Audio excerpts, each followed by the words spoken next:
Good morning, everybody. Happy Saturday. If you're watching this on Saturday, it's November the 5th. I can't believe it. Yeah, I feel like the semester's flying by. So we're obviously dove into module number 9 this past Thursday, process group number 3. I've got a lot of grading to catch up on due to just a number of little life things, sick and computer failures, etc. So I really appreciate your patience with me, as always. So I wanted to briefly tell you, in thinking about this lecture a week and a half, 2 weeks ago, I was going back through all the readings once again and just taking notes and just thinking about in the years past. And to be completely transparent, just was looking through it and thought this just gives a lot of information, but doesn't really tell you how to lead competently, I don't know if forever competent, a diverse group of individuals, members, humans, patients, clients, what have you. So when we think about diversity, I want to think about all different aspects of diversity. And we're going to talk a little bit more about that. But when I was going through just a couple of the old PowerPoints, I just didn't like them. I just felt like something's missing, and something had been missing. It just took a while for it to click, I guess you could say. And I feel like the university has done a good job of progressing us forward with our diversity, equity, inclusion efforts, our journey, our pathway. And so to kind of align with that and merge content with that, my mind just kind of like, what? How? So I share this lecture with you today, letting you know it's not perfect, obviously. It comes from a place of empathy, curiosity, and just the desire to continue the deep dive into what I don't know, what makes me uncomfortable, all the things. So I'm going to quit blabbering on, and I'm going to share the screen.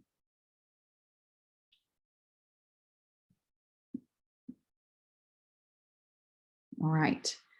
So when I attended, I can't remember, it was a lunch and learn forever ago. I saw this quote: all these little steps will add up in the end. Super simple, kind of jotted it down. I'm kind of a quote person, but when I thought about it, I thought about just my own journey of becoming a mindfully aware professor, practitioner, social worker, group leader, when leading groups of diverse group members. So right now, I am currently not leading any traditional groups. So the groups I am leading right now, maybe, well, let me take that back. No, let me not take that back. Here's what I'm leading. I teach face-to-face. So in the mornings, I've got 15 students. In the afternoon, I've got 21 students. I try to teach online, more of a challenge, and I wish I did a better job of connecting with you all more. So leading a group kind of in this way. I am the leader of a small private practice, if you will. It's ever evolving in what it is. So I lead those team meetings, and then I lead nonprofits sometimes on like team building and conflict management, somebody neutral kind of coming in and looking around and saying, okay, we've got 6 people, we're trying to get to know each other, we're trying to get to work together, we're trying to merge our stories, we're trying to understand why our stories don't merge and the work we have to do. And it kept coming back to me a week and a half ago, and I was laying there, the word mindful. I feel like mindful and intentional are kind of buzzwords in the therapeutic community. You know, we're trying to be mindful and practice more mindfulness, self-awareness. We're being very intentional with our words, action, and behaviors. What does that really mean? What does that mean in the group practice? What does that mean as the leader? So all of this kind of crashing into becoming a diversity competent, aware, mindful group leader. So back in module 3, there were a couple of slides, and the content was pulled from one of the readings from Gerald Corey about being a group leader and all the different techniques, et cetera. And there were a few slides about cultural competence, and I may have said, we'll get to that, we'll get to that. So when I was looking back through those slides, in addition to the content of slides that was already in module 9, I just thought to myself, there's a lot of, here's what to think about, here's, yada, yada, yada. How do we go a little bit deeper? I want to be completely, again, transparent. We could go so much deeper, so much more beyond this lecture. There are so much more trainings. We'll get to that in order just to open our eyes a little bit wider. So these 2 slides come from module 3, one of the PowerPoint, the main PowerPoint. It had like 53 slides in it. So we think about becoming a diversity competent, aware, mindful group leader. At present, maybe just taking an inventory of your current level of awareness, knowledge, and skills that have a bearing on your ability to function effectively in multicultural, diverse situations by reflecting on these following prompts. Are you aware of how your own culture influences the way you think, the way you feel, and the way you act? Your own culture. Are you aware? What could you do to broaden your understanding of your own culture and the culture of others? But kind of going back with your own culture. Are you able to identify your basic assumptions, beliefs, judgments, especially as they apply to diversity? In culture, ethnicity, race, gender identification, class, religion, sexual preference, language, and sexual identity. Are you able to identify your basic assumptions, your biases? Going back to aware of your own culture. I go back to 2000, fall of 2018 or spring of 20. I don't know. The pandemic has emerged a couple of years. It was at least 3.5, 4 years ago when I heard Austin Channing Brown speak at the downtown library. The Coalition of Black Social Workers had asked her to come speak. On the Friday night, it was for the members of the CBSW only, and it was like kind of like an in the round with Austin Channing Brown. On Saturday, it was open to all UT faculty, staff, students across all campuses. So East, West, and Middle Tennessee, and a lot of people traveled in. I'd never heard of Austin Channing Brown. And my eyes were open that day. I had heard of the term a couple of years before that, white privilege. I'd heard it said, I don't really even know where. And I thought about it. It's like, well, I am white. I am a woman. Privilege, well, I grew up in a household that was, financially not as privileged as to what I was connecting with privilege. So I had just a very not broad definition of privilege, trying to think through my words very carefully. So the way I thought of white privilege then got turned upside down when I heard Austin Channing Brown talk about how white people are exhausting, especially a group of white people. I remember sitting in that theater, the downtown public library theater presentation room, and I was sitting next to actually one of my students, a white student. We just sat there for a second. And Austin Channing Brown said, I don't want any more tears from the white people that are going to be rooted in guilt and shame when I talk about white privilege. Take your tears and your guilt and do something with them. Well, I'm a crier. I'm typically plagued with guilt and shame. I'm always worried about what I'm saying, what I'm doing that's not mindful. How could I be better at this, better educated, well-versed, what have you. And I just sat there and reading or hearing through her words and thinking through my own culture, ethnicity, race, religion, gender identification, the privilege part became a little bit more clear of the space I take up, the sometimes opportunities that are presented, just the general privilege of being a white person, a white female.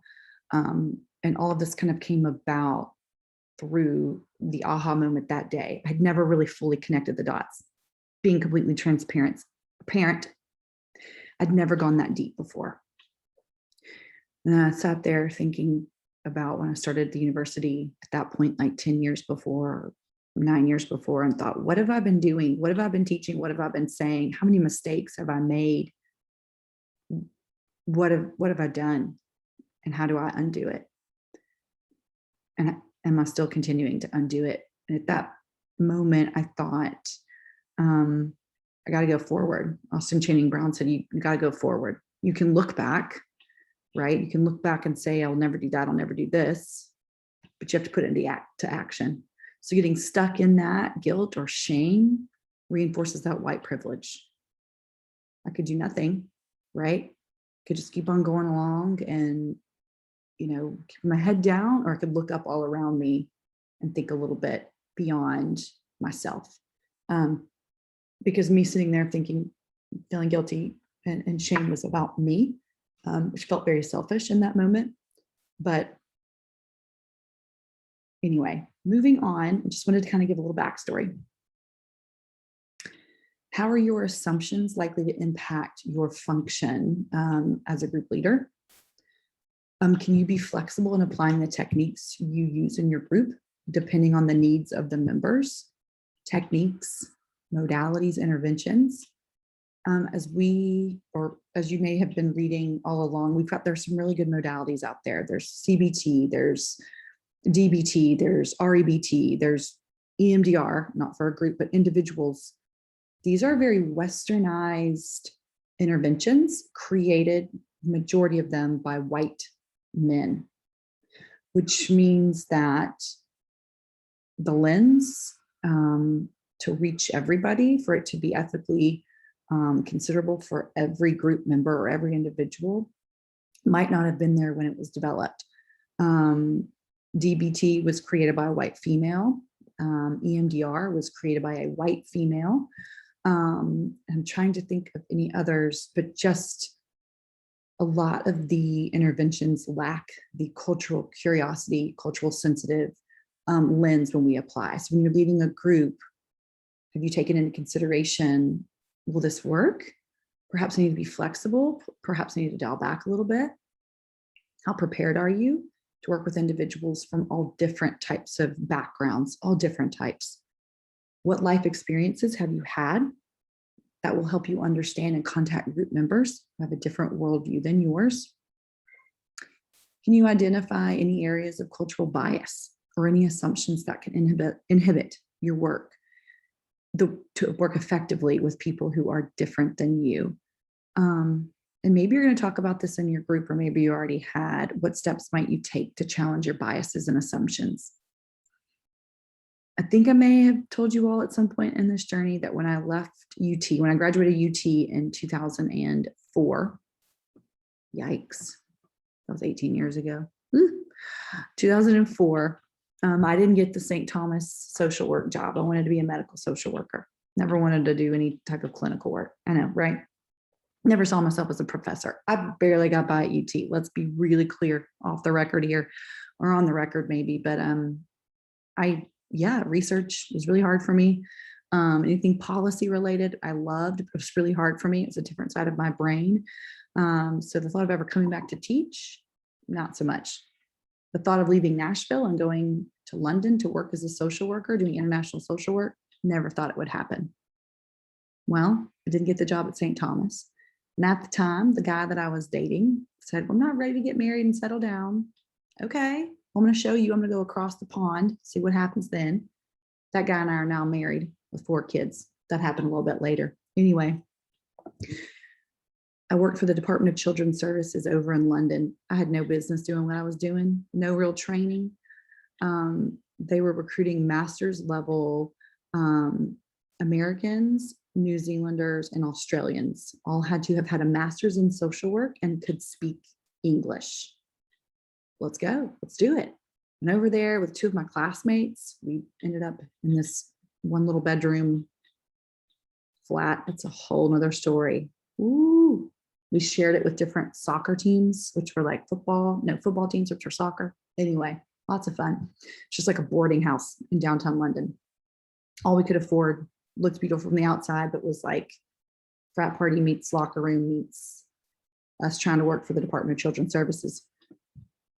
Anyway, I can say that 90% of the families that I served were of different races, ethnicities, and cultures than my white American woman identity. Maybe 10% of individuals were from London or Scotland, Ireland, what have you. Worked with a lot of Asian individuals, a lot of individuals from Iraq, Iran, so many different places. Did not have any concept that that's what I'd be doing. And I look back and I think, oh my gosh, I had no training in any type of culturally sensitive, competent assessment. And I was going to go into homes of individuals of cultures that I had no idea about and interview them around a child services report, typically abuse, neglect, or school truancy. So 9 times out of 10, I would go with an interpreter. And I can tell you right now, to this day, I learned more in 9 months from all the interpreters than I ever have about all different types of races, ethnicities, religions, cultures, what have you. My eyes were open because I made so many mistakes. One I remember was just when you're interviewing somebody, not even asking, like, do I look at the interpreter? Can't even think of the word. I can't think of it. Or do I look at the individual? Because I'm not speaking their language. I remember thinking the male of the household who was the father of the children, and there was a female of the household who was the mother of the children. They were from Iran. Specifically remember this. I won't say their name. I remember all of their names, 3 kids and 2 parents. And the mother had to sit, the mother of the children that we were interviewing had to sit behind us, and no eye contact was to be made. This blew my mind. I had no idea. It angered me. Why isn't she part of the conversation? What is going on here? The interpreter just being like, just stick to it. I hadn't even thought beyond my own biases. Like, why isn't the woman included? Like, what all could be going on? Learned a lot that day about cultural traditions within their space, and then also religious influences. I cannot remember all the nuances. All I remember is just thinking, I did all the wrong things. I said all the wrong things. I did all the wrong things. I have no idea what I was doing. Loved the work. I absolutely loved the work. If you would have told me 25 years ago when I was in college running around that I would be working in London for the Department of Children's Services, sometimes removing kids from their homes, working with interpreters, I would have said, no way, not me. No way, no how. Did I have any business doing it? I'm not sure. I still wonder if I did, how much harm I did. I don't think it was too much, but more in a thinking beyond myself, asking questions, doing my research. I'll say we didn't have a lot of time to do a lot of research before we headed out to the homes. We just got the report, saw what it was. We were trying to do the investigations quickly because a lot of them were backlogged. All that to say, was I mindful? No, not as much as I could have been. Was I culturally aware and competent? No.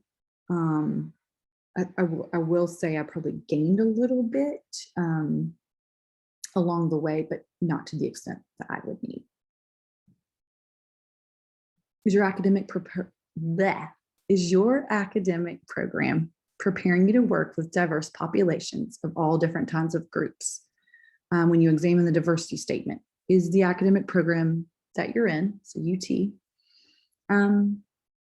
what's it doing to prepare you? I love teaching for UT. I absolutely love it. I love what I do. And And I think that any university or institution can always do better. So I just wanted to put that out there, and just kind of lay it out there, and maybe you're discussing it among your groups. Okay. So when I was going back through all the readings, I've had these readings in this module for 3 years. And I thought to myself, well, the old PowerPoints would just be going over these terms. Some of them might be very familiar, some of them might be familiar, some might be unfamiliar. But I was thinking, I wonder if you've just simply gone over these terms in other classes. So if I was going to spend 20 minutes just going, this is definition of prejudice, this is definition of discrimination, probably you could read that. I think in order to have our eyes wide open and be a mindful, aware leader, we need to be familiar with what these terms mean, and more so an understanding of how they play out. What does a microaggression look like in group practice, in the group setting, or in a group practice? What does cultural humility look like in those moments where we go, I need to back it up. I could be a little bit defensive right now because I feel bad, but I need to pull it back in and go back into listening and learning and owning it. What is microinvalidation? All the different things that when we're in a group, our group members might be ignorant.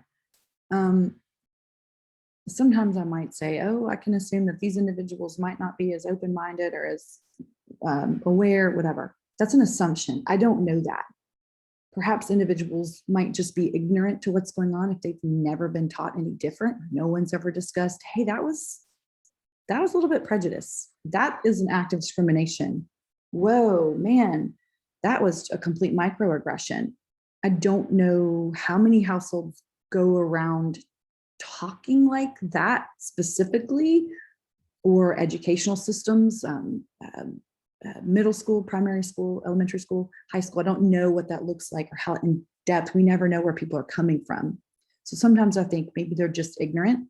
Sometimes they're not. Sometimes they're downright prejudiced, right?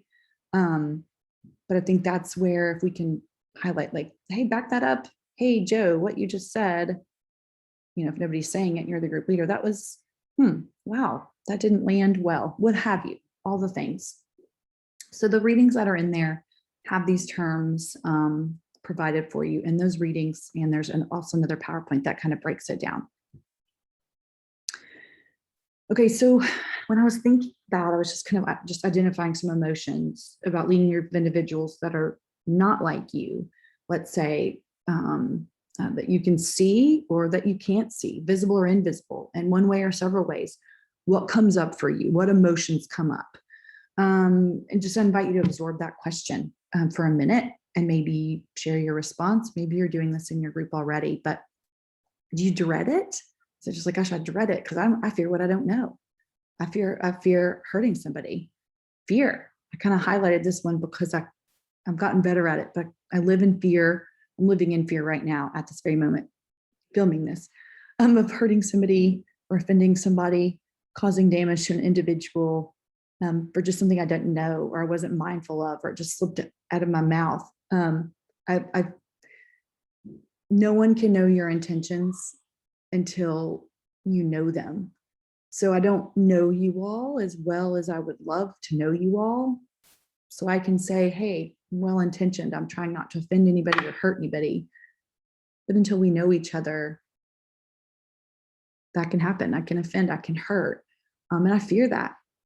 Anticipation, excitement. I feel excitement. The thought of diving into a group setting where I might not identify or relate or know anything about it does excite me because I am a curious person.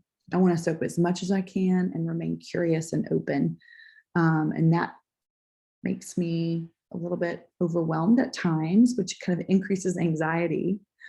Just all of the above makes me feel nervous, anxious, what have you. Are you confident? Where are you in your confidence? I grow in my confidence and then I learn something and I'm like, whoa, oh my gosh, I had no idea. But I don't know. And so then I'm kind of a little bit shaken, but then I try to live in the curiosity mode. Okay, I need to dive a little deeper. I need to learn a little bit more.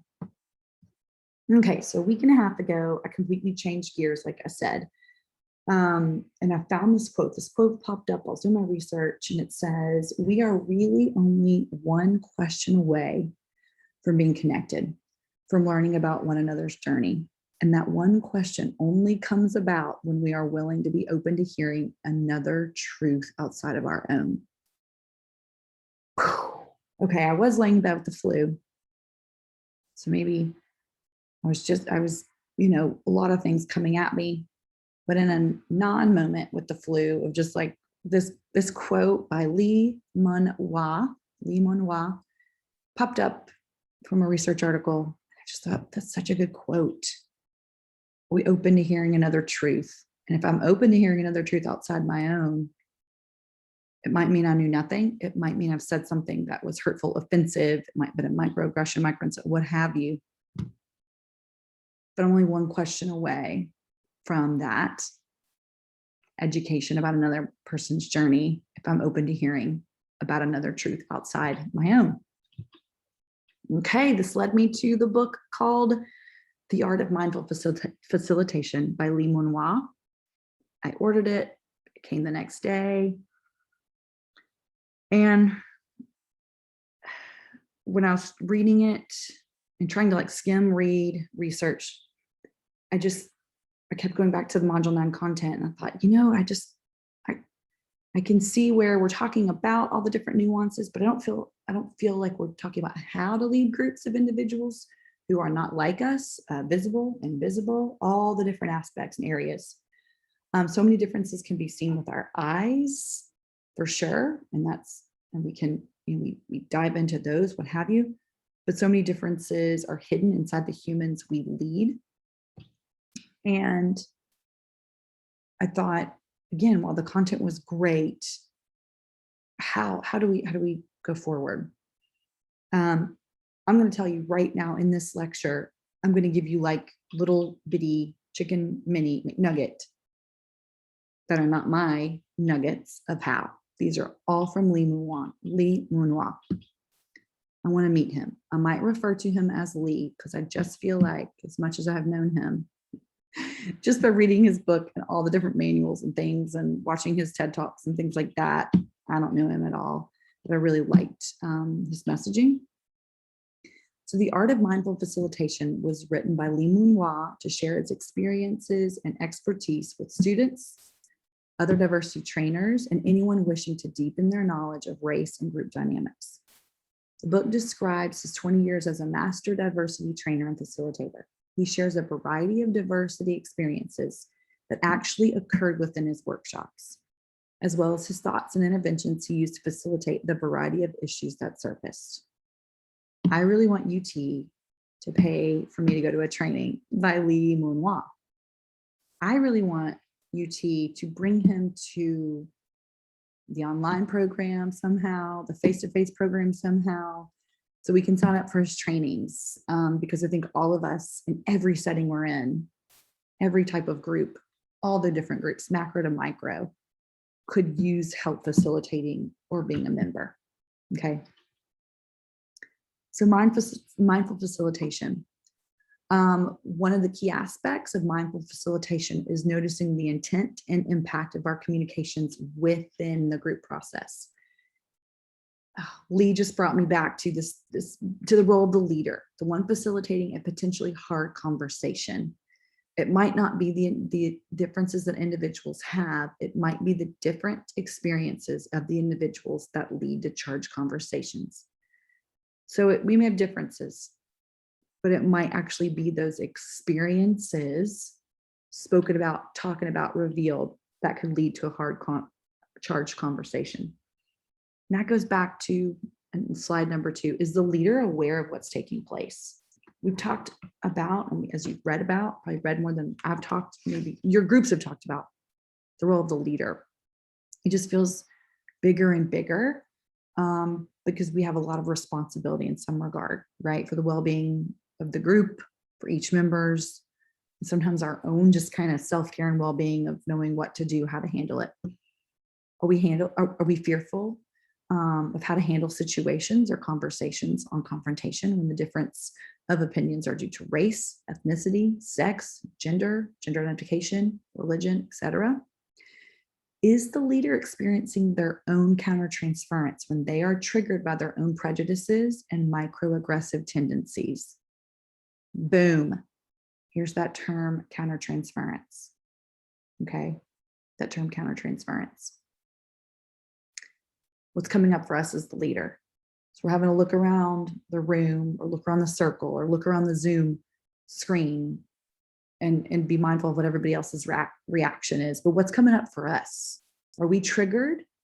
Did a moment just come up of judgment for us, of judging a member or what's been going on? Do we just have a microaggressive tendency and say something just to shut something down? What does all that look like? Curiosity and compassion. So Lee Moon-Hwa talks about curiosity and compassion. If you're not curious about growing or learning in regards to the differences within the group as a whole, it could lead to a maladaptive experience for the group members. Does it feel like it falls on the shoulders of the leaders? Yeah, and that's where that therapeutic factor imitative behavior can be a change agent within the group process. If you are demonstrating behavior that can be imitated by group members, you're going to increase the level of adaptivity, the level of adaptiveness, or overall, I don't say success, of the group experience. If you lack compassion for individuals and their human experiences, should you be leading the group in the first place? Not curious, not compassion. This is really subjective in nature because sometimes we don't get to choose the groups we lead. And this is when supervision and consultation can be very beneficial to the group leader. Someone brought this up to me and it was like, well, you know, can I say I don't want to lead a group? Personal example I gave. I've got 4 kids. I think if I were working in a prison system, I would have a hard time. I'd be curious. I can offer compassion to an extent of an individual who's been convicted of a crime involving minors and then some sort of sexual misconduct. There could come a point where I'd be triggered and my countertransference might blow up, where the compassion might be a little bit lower. I don't think I'd act like a jerk. I know myself. I don't think I would be glaring or anything like that. I think I might have my guard up just a little bit because I fear this for my kids. I fear a lot of things. But I might not have a choice. And so when I asked, what if you just say, I can't do that? It's too much for me. Well, it's very privileged to say, I don't have to do that. I don't have to lead that group. I don't want to. Okay. Well, you might get a buffet of options or many of options when you join an agency or a hospital or outpatient or residential that says, these are going to be the groups you're going to be leading. Let us know if any of these groups would be way too triggering. You couldn't do it. That's beautiful. That's lovely. That's kind of the dream situation, but that's not always the case.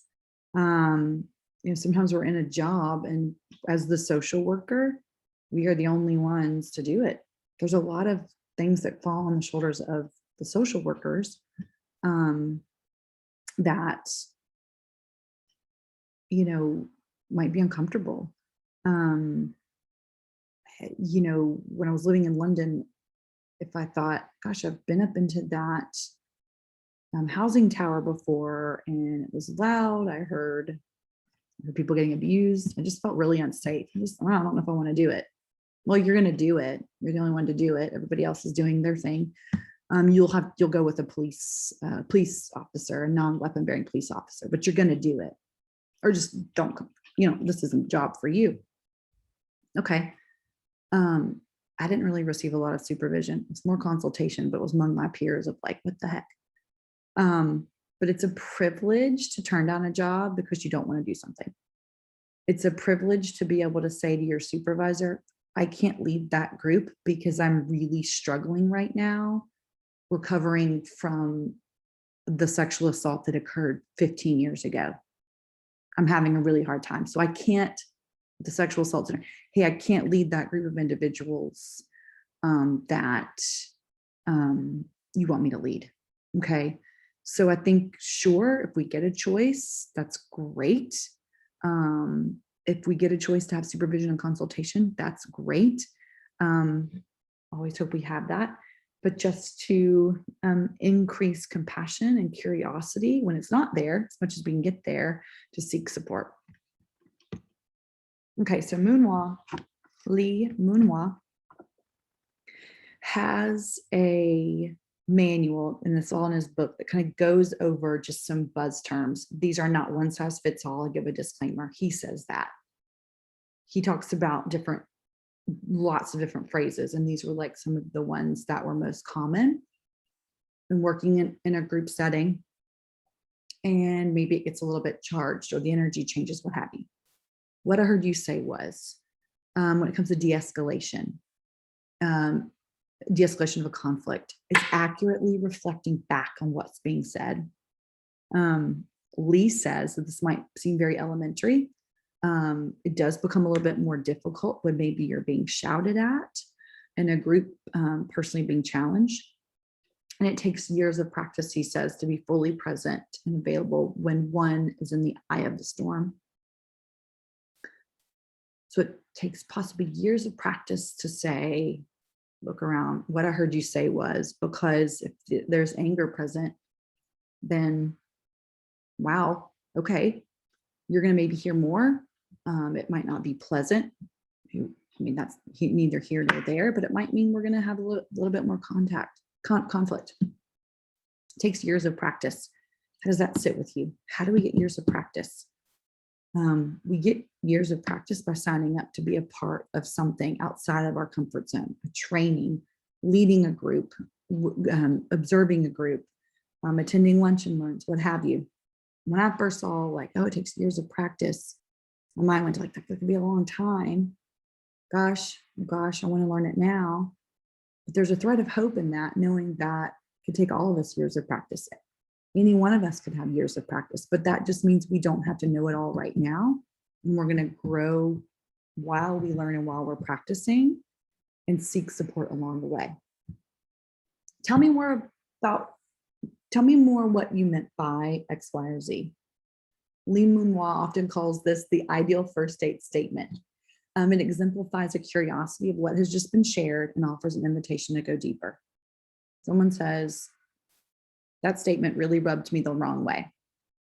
End of story.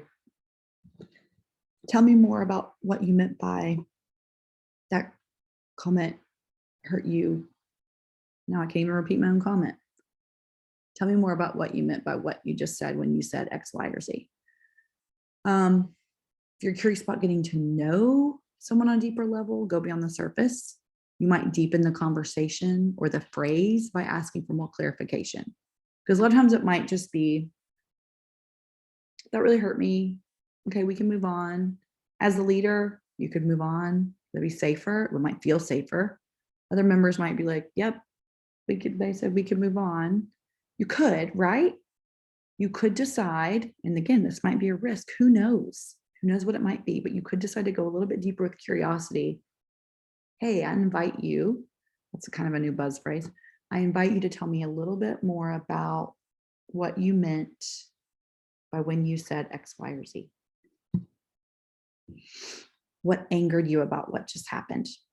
One of my face-to-face students said, if you ask someone what angered them about what just happened, could this fuel the anger? Yes. Oftentimes, anger is one of the emotions that is most feared in the workplaces, groups, and relationships. Someone once said that to tame a wild bull is to give it a wider field. Most of the time, we are taught that anger needs to be contained or sent down to human resources or the dean's office or over to the inpatient person or to the director, what have you. And I think that's one of the major reasons we're afraid of anger, is that maybe we've seldom had the opportunity to witness it being fully expressed, mediated, and resolved. So maybe we've seen it fully expressed in our personal lives or professional lives and maybe never resolved. I'm the first to say that I do like the container option. If it's just nice and contained, we can move on. I get nervous if people are angry. What if it goes, what if it goes one way or the other? But anger is more than just having the freedom to express it. It's about being believed and understood. This really resonated to me. I believe you. Maybe I understand where you're coming from. Maybe I don't. If you do not understand where someone's coming from, simply believing them might just be enough. I believe you. I hear you. I hear that experience hurt you. I hear that experience angered you. Again, it might be important to repeat back, what angered you about what happened, or what I understand that you said was, or am I understanding correctly? Personally, I'm a people pleaser. I fear angering somebody. Due to my own family dynamics, voice escalation to me sounds like anger. Sometimes I want to avoid leaning in and listening for further, I don't know what to do type of moments. But sometimes anger could be passion or excitement. So we have to remember what our countertransference is. Because just what you grew up with that was anger and related to escalation in voice might not be what's really happening and taking place. What hurt you about what happened? And again, thinking through, and Lee Moon-Hwa says, again, every group is different. So these are just some how-to phrases, some how-to explanations, or how-to prompts. Lee Moon-Hwa believes that to get to the hurt, we must first be willing to hear the anger. As a therapist, he does not believe that anger is the primary emotion in most cases, but rather hurt. When a hurt is not acknowledged or validated, it becomes anger. So the key here is acknowledging and validating the hurt. Okay, so what's underneath?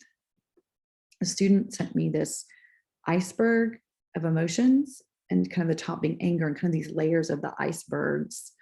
Kind of thinking through, have you ever experienced a conversation or a situation where someone seemed angry, and then a little bit deeper, there was hurt underneath that anger. And that's what was coming up. So it's like, oh my gosh, conflict is where it's happening. We dive deeper, we get through it. And underneath, it just hurt me, or it reminded me of, or it took me back to a place, okay, well, how's that playing out in the here and now, right? Kind of going back to that Yalom, pulling in some Yalom here. How's that playing out in the here and now?